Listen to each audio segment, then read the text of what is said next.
Hello English learners, welcome back to today's lesson. இன்னைக்கு English easy தான் சீரீஸ்ல நம்ம பார்க்க போற sentences so simple and most commonly used sentences. என்ன சென்டென்சஸ் அப்படிங்கறத பார்க்கலாம். அவங்க எதையோ ஒன்ன பத்தி பேசிட்டு இருந்தாங்க. அவ எதையோ ஒன்ன சமைத்து கொண்டிருந்தாள்.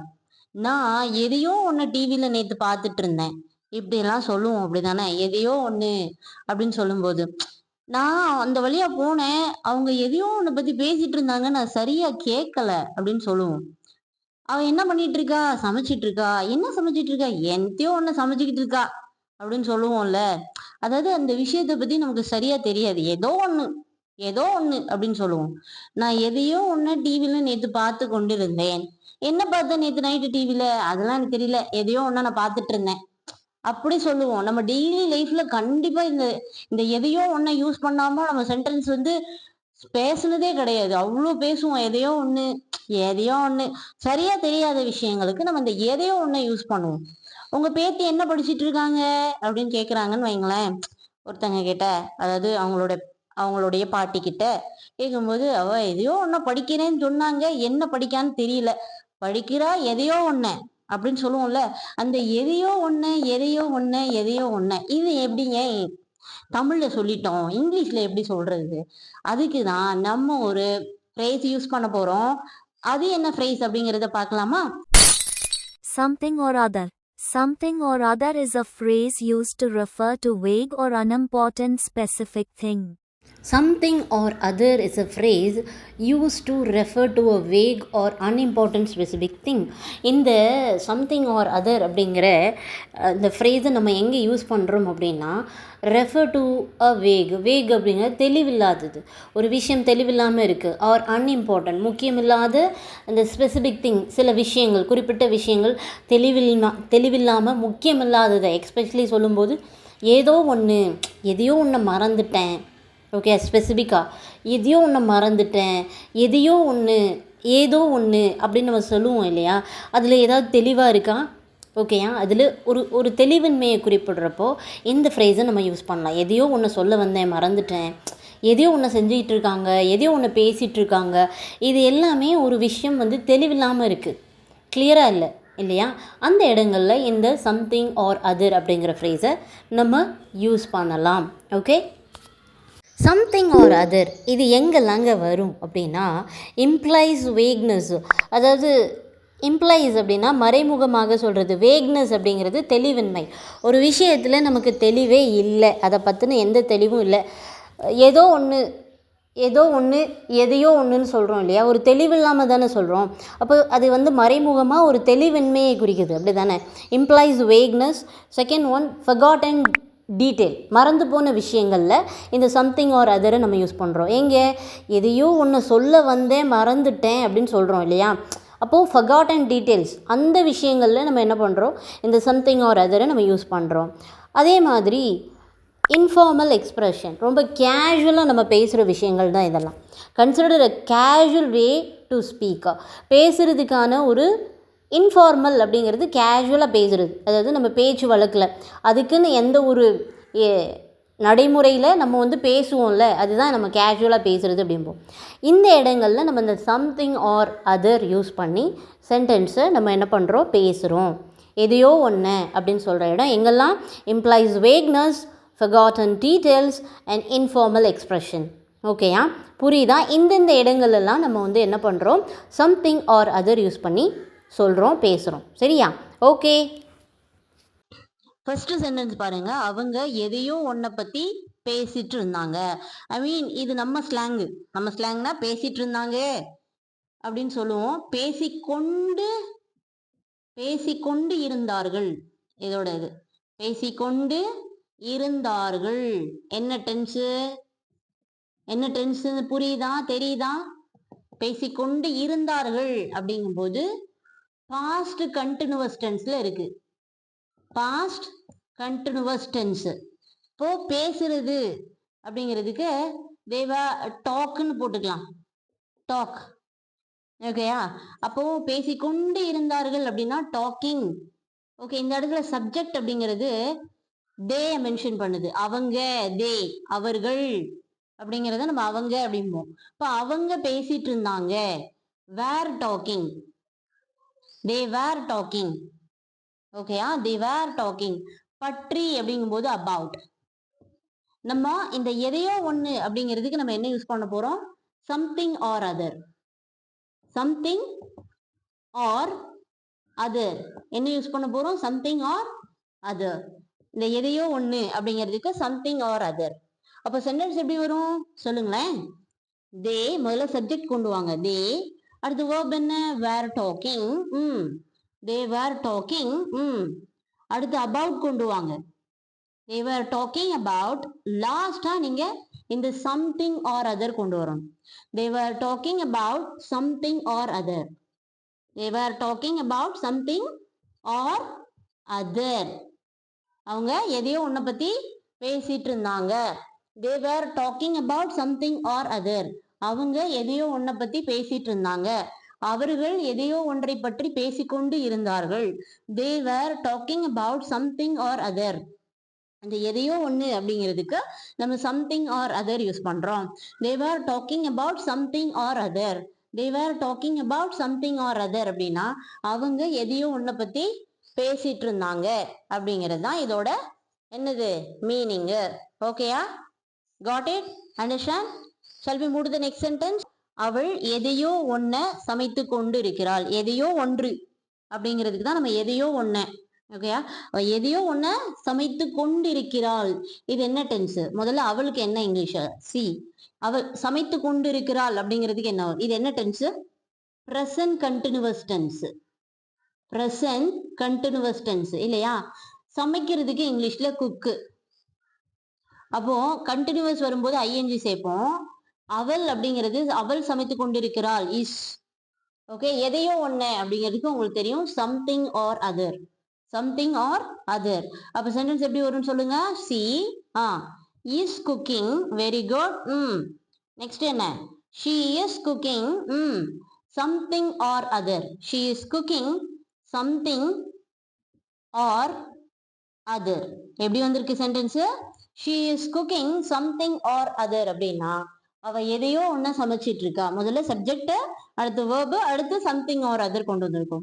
She is cooking something or other அப்படின்னா அவள் எதையோ ஒன்ன சமைத்து கொண்டு இருக்கிறாள். She is cooking something or other அப்படின்னா அதை பத்தின தெளிவான ஒரு ஐடியா. என்னத்தையோ செய்யறா, சமைக்கிறா, ஆனா எதையோ ஒண்ணு செய்யறா, என்ன செய்யறான்னு தெரியல அப்படிங்கிற இடத்துல நம்ம இந்த சம்திங் ஆர் அதர். ஓகேயா, ஓகேயா, got it, understand? She is cooking something or other அப்படின்னா அவள் எதையோ ஒன்ன சமைத்து கொண்டு இருக்கிறாள். Okay, got it. shall we move to the next sentence? Next sentence பாருங்க. நான் எதையோ ஒன்ன டிவியில நேத்து நைட்டு பார்த்தேன். நான் அப்படிங்கிறதுக்கு ஐ. பார்த்தேன் அப்படிங்கிறதுல வாட்ச். டிவியில பாக்குறதுக்கு வாட்ச்னு யூஸ் பண்ணோம். வாட்சோட பாஸ்டன்ஸ் வாட்ச்டு இல்லையா? ஐ சப்ஜெக்டா வந்திருக்கு. அப்போ வாட்ச்ட். வாட்ச். ஓகே, எல்லாத்துக்குமே வாட்ச்டு தான். ஓகே, நேத்து நைட் அப்படிங்கிறதுக்கு லாஸ்ட் நைட்டுன்னு சொல்லணும். எஸ்டர்டே நைட்டுன்னு சொல்லக்கூடாது. Last night. ஓகேயா? டிவியில அப்படிங்கும்போது ஆன் டிவி தான் சொல்லணும். On TV. எதையோ ஒண்ணு அப்படிங்கிறதுக்கு சம்திங் ஆர் அதர் போடுவீங்க. அப்ப சென்டென்ஸ் எப்படி வரும்? முதல்ல சப்ஜெக்ட் என்ன? ஐ. அடுத்து verb கொண்டு வாங்க. ஐ வாட்ச்டு. அடுத்து நீங்க என்ன கொண்டு வரணும் அப்படின்னா சம்திங் ஆர் அதரை கொண்டு வரணும். ஓகேயா? என்ன பார்த்தேன்? எதையோ ஒன்ன பார்த்தேன் அப்படின்னு சொல்ற மாதிரி. Okay, I watch something or other. நான் பார்த்தேன், எதை பார்த்தேன் அப்படிங்கறத அடுத்து கொண்டு வரணும். Okay, I watch something or other. எதுல பார்த்தேன்? On TV. எப்ப பார்த்தேன் அப்படிங்கிறது லாஸ்ட். Okay, last night. ஓகேயா, புரியுதா? ஐ watched something or other on TV last night. நேற்று நைட்டு நான் எதையோ ஒன்று டிவியில பார்த்தேன், ஆனால் என்ன பார்த்தேன்னு எனக்கு தெரியாது, ஞாபகம் இல்லை அப்படின்னு சொல்ற இடங்கள்ல இந்த சம்திங் ஆர் அதர் யூஸ் பண்ணுங்க. ஐ வாட்ச்டு சம்திங் ஆர் அதர் அப்படின்னா நான் எதையோ ஒன்று பார்த்தேன் ஆன் டிவி. டிவியில பார்த்தேன் லாஸ்ட் நைட், நேற்று நைட்டு. என்ன பார்த்தேங்கிறது எனக்கே ஞாபகம் இல்லை. சொல்லுவோமா இல்லையா? அந்த இடங்கள்ல இதை நம்ம யூஸ் பண்ணோம். I watched something or other on TV last night. நான் எதையோ ஒன்று டிவியில நேற்று நைட்டு பார்த்தேன். I watched something or other on TV last night. Okay, புரியுதா? Understand? Got it? Shall we move to the next sentence? அவள் எதையோ ஒன்ன மளிகை கடையில் வாங்கணும். சரி, அவ எதையோ ஒன்ன மளிகை கடையில வாங்கணும், உன மறந்துட்டா, என்ன வாங்கணுங்கிறத மறந்துட்டா அப்படிங்கிற இடங்கள்ல இந்த மாதிரி சொல்லலாம். எதையோ ஒண்ணு அப்படிங்கிறதுக்கு சம்திங் ஆர் அதர், அவள் அப்படிங்கிறதுக்கு ஷி இல்லையா, வாங்குறது அப்படிங்கிறதுக்கு பை, வேண்டும் அப்படிங்கிறதுக்கு ஷி வந்ததுனால நம்ம ஹேஸ் டு போட போறேன். She has to. ஓகேயா?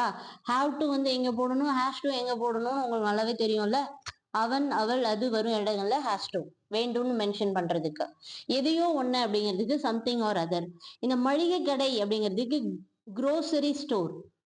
மளிகை கடைக்கு இங்கிலீஷ்ல என்ன? Grocery store. குரோசரி ஸ்டோர் என்னது? Grocery store. மளிகை கடைக்கு இங்கிலீஷ்ல என்ன? Grocery store. இந்த மளிகை கடையில் நான் லொகேஷனை சொல்லும் போது நான் மளிகை கடையை ஒரு லொகேஷனா சொல்றேன் இந்த இடத்துல, அதனால நான் அட்டு யூஸ் பண்ணி தான் சொல்லுவேன். சரியா? அப்போ இந்த சென்டென்ஸ் எப்படி வரும்னு சொல்லுங்களேன். ஷீ முதல்ல போட்டுக்கோங்க. Okay. Next has to. Okay, she has to. அடுத்து வேண்டும். அடுத்து என்ன கொண்டு வரணும்? Verb. She has to buy. அடுத்து அவள் வாங்க வேண்டும் கொண்டு வந்துட்டோம். அடுத்து என்ன வாங்கணும் அப்படிங்கிறத கொண்டு வரும்போது சம்திங் ஆர் அதர், எதையோ ஒன்ன வாங்கணும். சம்திங் ஆர் அதர், அவ என்ன வாங்கணும் அப்படிங்கிறதுக்கு இது. She has to buy something or other. அதுக்கப்புறம் தான் எங்க வாங்கணும். ஓகேயா? அடுத்து at. At grocery store. At grocery store, மளிகை கடையில். கடைசியில தான் எங்க வாங்கணும் அப்படிங்கிறத கொண்டு வரணும். ஷி ஹாஸ் டு பை, அவள் வாங்க வேண்டும் ஏதோ ஒண்ணு, something or other at grocery store. Okay, at grocery store அப்படின்னா மளிகை கடையில். நீங்க லொகேஷனா நாங்க போய் வாங்கணும் அப்படின்னு அந்த லொகேஷனை சொல்றீங்க, அவ அவ அங்க வாங்கணும் அப்படின்னு சொல்றீங்க, அந்த இடத்துல நம்ம அட்டு தான் யூஸ் பண்ணணும். She has to buy something or other at grocery store. She has to buy something or other at grocery store. அவள் எதையோ ஒன்ன மளிகை கடையில் வாங்க வேண்டும். She has to buy something or other at grocery store. புரியுதா? Got it? Understand? Shall we move to the next sentence? எதையோ ஒண்ணு செய்யி, எதையோ ஒண்ணு பேசு, எதையோ ஒண்ணு எழுது. உங்களோட வீட்டிலேயே எடுத்துக்கோங்களேன். ஃபார் அன் எக்ஸாம்பிள், உங்க கிட்ஸ் வந்து உங்ககிட்ட, உங்க சில்ட்ரன் வந்து உங்ககிட்ட கேட்கும்போது அதை பண்ணவா இதை பண்ணவா அப்படின்னு சொல்லும்போது, எதையாவது ஒண்ணு பண்ணு, என் உயிரை மட்டும் வாங்காதையே அப்படின்னு சொல்லுவோம் இல்லையா? அந்த இடத்துல இது நீங்க யூஸ் பண்ணலாம். இந்த சென்டென்ஸ் நம்ம சொல்லுவோம். எதையோ ஒண்ணு பேசு, இப்பதான் நீங்க கமிட் ஆயிருக்கீங்க அல்லது உங்களுக்கு என்கேஜ்மெண்ட் ஆயிருக்கு அப்படிங்கிற பட்சத்துல நீங்க என்ன சொல்லுவீங்க? என்ன பேசுன்னு தெரியலாட்டாலும் என்ன சொல்லுவீங்க? எதையாவது ஒண்ணு பேசு, எதையாவது ஒண்ணு கேளு அப்படின்னு ரொம்ப ஆர்வமா கேட்பீங்க, அப்படிதானே? அந்த இடங்கள்ல இந்த எதையாவது ஒண்ணு பேசுன்னு சொல்லுவோம். எதையாவது ஒண்ணு எழுது அப்படின்னு சொல்லும் போது, எதை எழுத அப்படின்னு சொல்லி ஸ்கூல்லயுமே டீச்சர்ஸ் கிட்ட வந்து பிள்ளைங்க, மிஸ் நாங்க எதை எழுதணும் மேம், எதை எழுதணும் அப்படின்னு கேட்கும்போது, எதையாவது எழுதுங்க, என்ன டிஸ்டர்ப் பண்ணாதீங்க அப்படின்னு சொல்லுவாங்க. சரியா? இதெல்லாம் எப்படி இங்கிலீஷ் சொல்லலாம்? So simple. இதை மட்டும்தான் நீங்க செய் அப்படிங்கிறதுக்கு டூ. ஓகேயா? பேசு அப்படிங்கிறதுக்கு ஸ்பீக். எழுது அப்படிங்கிறதுக்கு ரைட்டு. இதுல இது இம்பரேட்டிவ் சென்டென்ஸா இருக்கு, ஐ மீன் கட்டளை வாக்கியமா இருக்கு. அப்போ முதல்ல வேர்பை தான் நீங்க கொண்டு வருவீங்க. Two something or other. Two something or other அப்படின்னா எதையோ ஒண்ணு பண்ணு, எதையோ ஒண்ணு செய்யி அப்படின்னு அர்த்தம். எதையோ ஒண்ணு பேசு அப்படிங்கிறதுக்கு ஸ்பீக் சம்திங். அப்ப எதையோ ஒண்ணு பேசு அப்படிங்கிறதுக்கு முதல்ல ஸ்பீக் வரணும். ஏன்னா இது இம்பரேட்டிவ் சென்டென்ஸ், கட்டளை வாக்கியமா பேசுறோம். அப்ப வெர்பு முதல்ல கொண்டு வரணும். Speak something or other. Speak something or other அப்படின்னா எதையோ ஒண்ண பேசு அப்படின்னு அர்த்தம். எதையோ ஒண்ண எழுது அப்படின்னு சொல்லும் போது ரைட் சம்திங் ஆர் அதர். எதையோ ஒண்ண எழுது, ரைட் சம்திங் ஆர் அதர். ஓகேயா? இது சோ சிம்பிள்ல இந்த மாதிரி சென்டென்ஸை நீங்களே மேக் பண்ணலாம், அப்படிதானே? எதையோ ஒண்ணு எழுது அப்படிங்கிறதுக்கு ரைட் சம்திங் ஆர் அதர். எதையோ ஒண்ணு பேசு அப்படிங்கிறதுக்கு ஸ்பீக் சம்திங் ஆர் அதர். எதையோ ஒண்ணு செய் அப்படிங்கிறதுக்கு டூ சம்திங் ஆர் அதர். புரியுதா? சோ சிம்பிள் இல்லையா? Okay, shall we move to the next sentence? பாட்டிக்கு எதையோ ஒண்ணு அணிவதற்கு அவள் தேடிக்கொண்டு இருக்கிறாள். அதாவது பாட்டிக்கு ஏதோ ஒரு ட்ரெஸ்ஸை போடணும், எதையோ ஒண்ணு போடணும், அதுக்காக இப்ப தேடிட்டு இருக்கா அப்படின்னு சொல்லி சொல்லுவோம்ல. பார்ட்டிக்கு அப்படிங்கிறதுக்கு to the party. To the party அப்படின்னு சொல்லுவோம். To the party. எதையோ ஒண்ணு அப்படிங்கிறதுக்கு something or other. Something or அதர்னு உங்களுக்கு தெரியும் இல்லையா? அணிவதற்கு அப்படின்னா டு வியர், டு வியர். அவள் அப்படிங்கிறதுக்கு ஷி. தேடிக்கொண்டு இருக்கிறாள், தேடிக்கொண்டு இருக்கிறாள். இது என்ன டென்ஸ்? Present continuous tense. அப்போ ஷி இஸ் லுக்கிங் ஃபார் அப்படிங்கிறது தேடுறது, லுக்கிங் ஃபார். ஓகேயா? Looking for. அப்போ சென்டென்ஸ் எப்படி வரும்? முதல்ல சப்ஜெக்ட் கொண்டு வாங்க ஷி, அடுத்த வேர்ப் என்ன? Is looking for. Looking for அப்படின்னா தேடுறது, சரியா? Looking for, she is looking for. அடுத்து நீங்க எதை தேடினால் அப்படிங்கறத கொண்டு வரணும். She is looking for something or other, something or other. ஓகேயா? She is looking for something or other to wear கொண்டு வரணும். அடுத்து அடுத்து இது to wear to the party. பார்ட்டிக்கு போடுறதுக்கு அப்படிங்கறது எப்படி சென்டென்ஸ் வந்திருக்கு பாத்தீங்களா? Okay, she is looking for something or other to wear to the party. ஓகேயா? அணிவதற்கு அடுத்து கடைசியில தான் எங்க அப்படிங்கிறது பார்ட்டிக்கு அப்படின்னு சொல்ற மாதிரி. She is looking for something or other to wear to the party அப்படின்னா பார்ட்டிக்கு எதையோ ஒன்று அணிவதற்கு அவள் தேடிக்கொண்டிருக்கிறாள். She is looking for something or other to wear to the party அப்படின்னா பார்ட்டிக்கு எதையோ ஒன்று அணிவதற்கு அவள் தேடிக்கொண்டிருக்கிறாள். She is looking for something or other to wear to the party. Okay, she is looking for something or other to wear to the party அப்படின்னா பார்ட்டிக்கு அணிவதற்கு அவள் எதையோ ஒன்று தேடிக்கொண்டு இருக்கிறாள். ஐ மீன் ட்ரெஸ் தேடிட்டு இருக்கா அப்படின்னு அர்த்தம். புரியுதா? Okay, got it? Understand? This is the homework for you all. This is a homework for you all. நான் எதையோ ஒன்ன நேத்து நைட்டு சாப்பிட்டேன். நான் எதையோ ஒன்ன, இந்த எதையோ ஒன்ன உங்களுக்கு தெரியும். நான் எதையோ ஒன்ன நேத்து நைட்டு சாப்பிட்டேன். This is a homework for you all. Submit your answers in the comment section. Okay? Submit your answers in the comment section. I'm eagerly waiting for receive your answers and tell me how is the lesson today. Okay, so let's catch up in the next class. Until then, take care. Bye bye. Bye. Thank you.